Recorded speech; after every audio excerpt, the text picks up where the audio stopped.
The unlikely setting of Cardington's gigantic airship hangar was the starting point for the revived Tour of Britain, an ambitious event designed to bring together in a single competition the cream from both racing and rallying. Among the entry, two of the best-known faces in British motorsport, Derrick Bell and Roger Clark. But one of them was surprised to be there at all. Good heavens, a face from the past. What are you doing here? Good morning, Tony.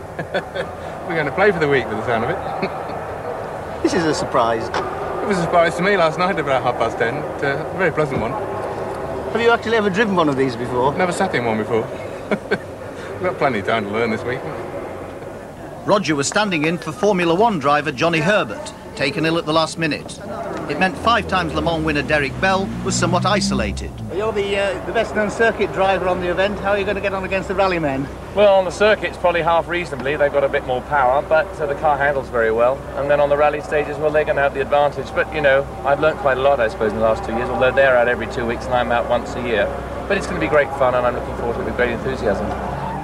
Despite Derrick's optimism, it looked a bit like a walkover for the rallymen, much as in the old Tour of Britain.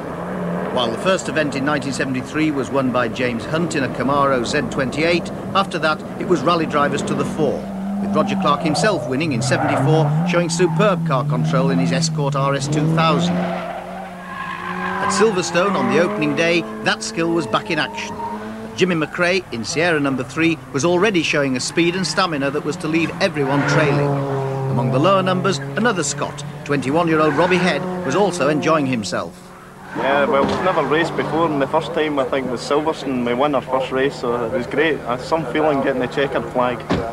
So he's whetted your appetite for racing? Well, I don't know. I think the Forest presents a bit more of a challenge, certainly. Robbie was eventually to finish third, but his success demonstrated a principle about the problem for racing drivers. I think it's more difficult for a racing driver. I'm speaking as a rally journalist, I don't know.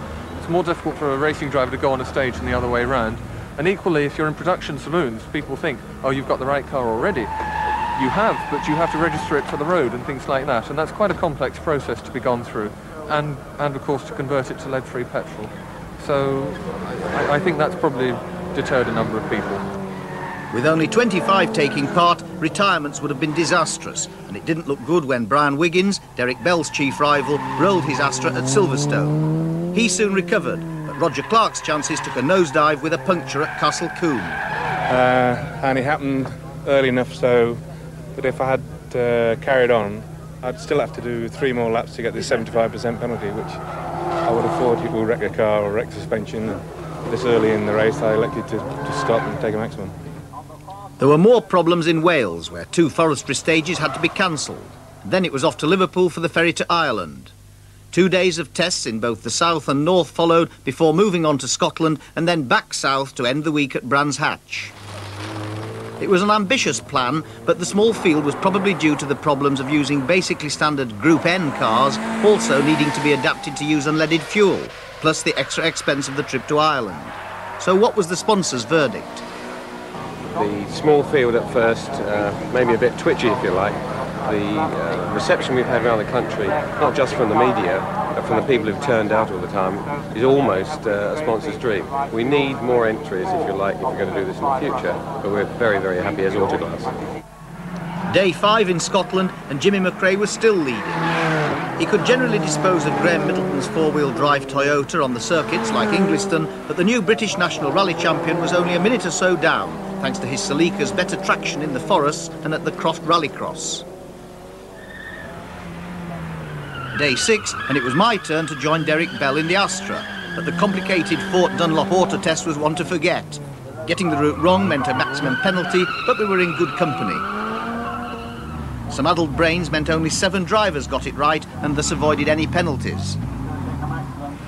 Peterborough and the East of England showground was more fun. 2:30, 2 minutes 30. Fastest time so far. Fastest time so far. That was very exhilarating indeed. We saw the Derrick Bell racing driver there, lots of fast straights and tarmac and a little bit of loose.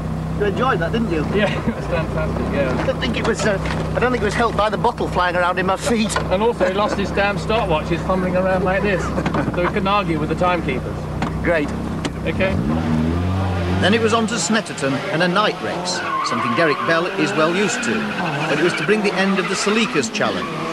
Brake failure on the 130-mile-an-hour straight led to a series of barrel rolls and a shaken, but thankfully uninjured, Graham Middleton out of the rally. And so to Brands Hatch, the final event and a chance to reflect on a hectic week's motoring.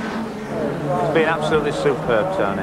It has been the business. I've had more dramas and offs and ons, but it's been fantastic. The camaraderie, everything. I mean, I didn't like this guy before the event, and now I'm thinking of adopting him. I still don't like him. He's said it all there, you know. It's been fantastic. And to find we're now, I think, 10 seconds in front of Roger Clark with 50-odd miles to go is terrific. Roger Clark's chances of grabbing second place evaporated when his turbo failed, but he was still cheerful. How did he compare with the earlier tours that you did? Very similar in character and flavour. Quite long road sections and all sorts of tests thrown at you, which is very easy to make all sorts of mistakes on, which I think virtually everyone has found out. It's been very good. So would you come again? Love to. From Derrick Bell, a similar positive response. It was great. I enjoyed it very much. I think it was a great idea, and it was fabulous for me to get out in the forest and play at something I've never done really before. It was just very exciting, and you know, I think any racing driver should have a go at the forest before he says he's finished, because it's another world. After scrutineering, a time penalty for Astra rival Brian Wiggins gave Derrick Bell a win in his class, and other alleged technical infringements meant the results are still provisional. But Jimmy McRae wasn't worrying about that. I think it's obviously it's a very good event, and it's a shame they didn't get the entry they deserved.